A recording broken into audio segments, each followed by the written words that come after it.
All right, this is Micah chapter 4 and verse 9. Now why doest thou cry aloud? Is there no king in thee? Is thy counselor perished? For all pangs have taken thee as a woman in travail. All right. Before I go any further, I want to give all praises, honor, and glory unto Yahweh, Bahashem Yahushai, Baharakakwadosh. Double honors to the elders and the apostles at GMS Great Millstone, who through the spirit and power of Yahweh Bahashem Yahushai rule all of the nation of Israel well today. And peace, love, blessings, and salutations be unto the elect who are pushing this truth and sincerity, and in charity and in faith, and being kingdom-minded, man. You know, though we're under all these curses, though we're going through this hell, man, our enemies got the rule over us. All right, we got to maintain our integrity and keep our mind on the kingdom, man. Keep our eyes on the prize. All right, don't let our glory or the finish line, all right, lose track from you. All right, and that's why this Micah 4 and 9 says, now why doest thou cry aloud? Because you got the kingdom coming for you, man. The kingdom is prepared for the nation of Israel, man, and specifically the elect being the first fruits thereof. All right, so we got to continue striving for this thing, man. Why are you crying? We know that the world was created for our sakes, man, pursuant to various scriptures.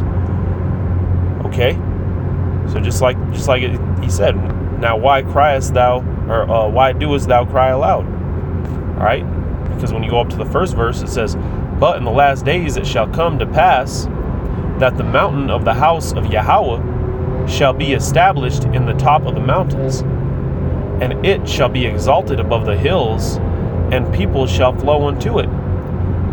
Right? Speaking about the kingdom, man, that mountain being the mountain of the house of Israel, man. Okay? Being representing our kingdom, man. Representing our reign, representing our rulership. All right, when we're put back on top. So just like verse 9 said, why criest thou? All right, which, yeah, you're going to go through your hell. You're going to have hardships. But, you know, always remember the kingdom of heaven, man. Always keep your mind on it. Okay? Always keep your eyes on the prize, man. Your eyes on the goal. All right, and our goal is to get the hell up out of this place, man. Verse 2, it says, and many nations shall come and say, come and let us go up to the mountain of Yahweh, and to the house of the power of Jacob. And he will teach us his ways, and we will walk in his paths, and the law shall go forth of Zion, and the word of Yahweh from Jerusalem. Right, we're going to be, you know, gathering all these, you know, outcasts of the house of Israel and bringing them back to their heritage, man. All right, the Israelites will be brought home. All right, no matter where they are, no matter what they're doing right now, all right, they will be brought home, which will be in the kingdom. All right, the great gathering of the Israelites. All right, but with that being said, too, you know, we're going to be put into place to roll over these nations, and you'll see it, verse 3. All right, because we're going to establish the law, man. The world is going to be put back in order, and if you're not right with Yahweh Bahashem Yahushai, man, then you're not right with the nation. Okay. See, here it is. America came and set up and tried to really almost tried to, you know, act as if they were the chosen people.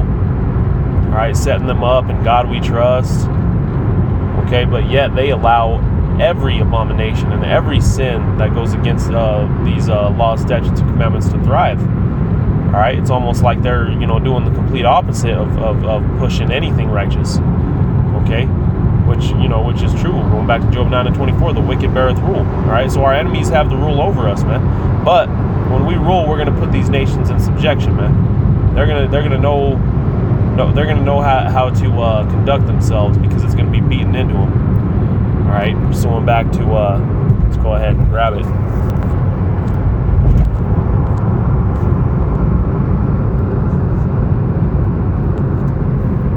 This is Revelation 2. 25, it reads, but that which ye have, hold fast till I come. And he that overcometh and keepeth my works unto the end, to him will I give power over the nations. Right, he will receive power over the nations to do what? Verse 27, it says, and he shall rule them with a rod of iron, as the vessels of potter shall they be broken into shivers, even as I received of my Father. Right. So, these heathens were simply given to serve the house of Israel, man. All right, and the way that they've existed under the rule of the so-called white man, all right, under the rule of Esau, Edom, under the rule of the wicked, all right, the border of wickedness, all right, they got to be beat back into subjection, man. They got to be beat back into proper servants of the house of Israel, man. And that's going to be a lot of that's going to be being done by force. All right, but let's go ahead and jump back to Micah. This is Micah 3. Micah 4.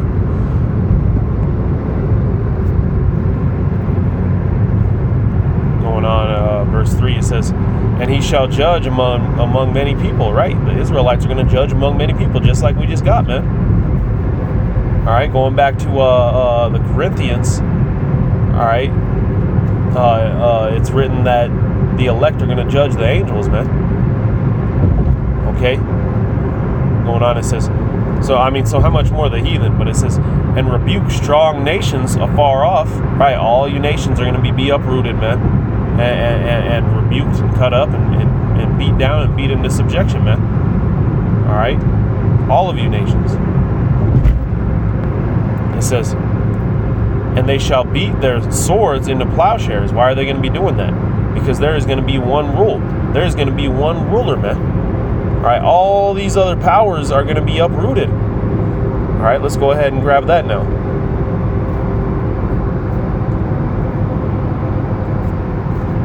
This is Revelation 11 and 15. It says, and the seventh angel sounded, and there were great voices in heaven saying, the kingdoms of this world are become the kingdoms of our Lord. Right. They will be given to Yahushai. And in turn, going back into Psalms, what we just grabbed out of Revelation 2 and 25 is a precept for Psalms, the first chapter. Okay, saying that the nations would be given to Yahushai. All right. And then what did Revelations 2 and 25 say? That Yahushai would give these nations along to the elect. All right, to his brethren, man. All right. And now Revelation 11 and 15, it says, and the seventh angel sounded, and there were voices in heaven saying, the kingdoms of this world are become the kingdoms of our master and his Hamashiach, and he shall reign forever and ever. Right. And part of that will be them being given into the hands of the elect. All right. But there will be no rule, all right, to oppose the Israelites, man. There will be no rule to oppose Yahweh Shem Yahushai, because these Edomites are going to be already stripped from their power, man, beat down, broken down, and eventually wiped off the face of the earth. So if that's going on, then no nation will ever oppose Yahweh Shem Yahushai, man. No nation will ever oppose the nation of Israel. Okay, so naturally there will be peace on earth. All right. Swords will be beaten into plowshares. Why? There will be no need for a sword. Esau's blessing was the sword. Esau is gone at this point, man. Okay? So in order for there to be peace on earth, like everybody's always asking, all right, saying that they want, there has to be war, man. There has to be bloodshed. Esau has to be killed. All right? Point blank, period. You can't have peace on earth when that which was created to bring the exact opposite of peace is in existence, man. All right, it's just that simple. Anyway, going on, it says, and their spears into pruning hooks, nation shall not lift up sword against nation, neither shall they learn war anymore. Right, there will be no need for it, man. There will never be anyone to oppose the nation of Israel, man. All right, this is the kingdom of heaven, man. This is the everlasting kingdom. You see? Verse 4, it says, but they shall sit every man under his vine and under his fig tree, and none shall make them afraid. Right, there will be no reason to fear. You ain't gonna have to worry about some goddamn, sodomite coming and, kidnapping your kid, or the police coming and shooting you down for wrongdoings, man. This is the valley of the shadow of death that we live in, man. Okay, we don't gotta have these worries that we have here. All right, worry about not being able to pay your bill. Worry about your brethren, your whoever, your close to kin or whatever. We ain't gonna have these worries that we have today, man. And really, coming into this truth, just like the series says, kingdom state of mind. All right, we got to get that worrying spirit off of us, man. That's the shit that we used to do in the world. We understand now that this is all about Yahweh B'Shem Yahushai, man. This is his show. At the end of the day, his will is going to be done, man. All right, so we're already preparing to have that kingdom state of mind, man. We're already preparing to rule. All right, in order to rule, you have to have the proper mindset. Otherwise, you're going to be an unrighteous judge. Okay? Going on, verse 5. It says, "For we will walk every one in the name of Yahweh." All right, of power. All right, so everyone's gonna know Yahweh B'Shem Yahushai, man. Everybody's gonna know those names. All right, even these heathens are gonna know those names.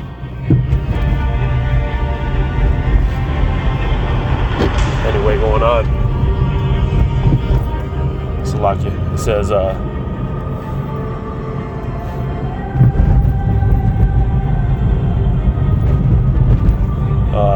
going on verse 5, it says, "And we will walk in the name of Yahweh, our power, forever and ever." Right.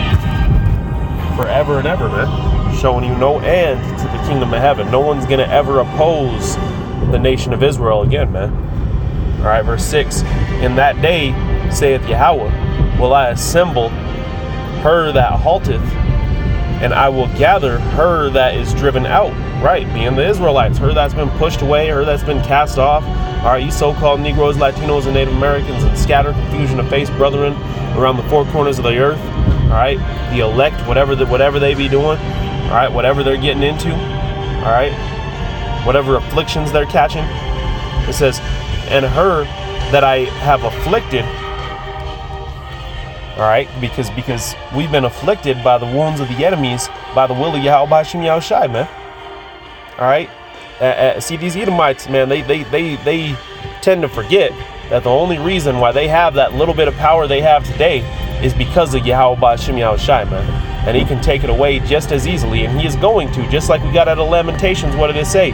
All right, the iniquity of Israel is accomplished, and now I will visit the iniquity of you Edomites. All right, so these Edomites are through, man. They're done, and it's our time to rule. All right, so we got to prepare and have that kingdom state of mind, man. All right.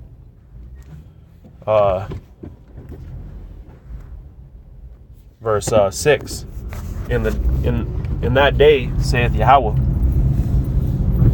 will I assemble her that halteth. Salakia. It says, "And I will gather her that is driven out, and her that I have afflicted." Verse 7. "And I will make her that halteth a remnant, and her that was cast far off a strong nation." Right, meaning he's gonna heal the nation of Israel, so to speak. Okay, going on, it says, and that's our remedy, man. No sage, no, nothing else you could do is gonna redeem you, man, except for Yahweh B'Shem Yahushai. All right, Yahweh in the name of Yahushai. All right, it says,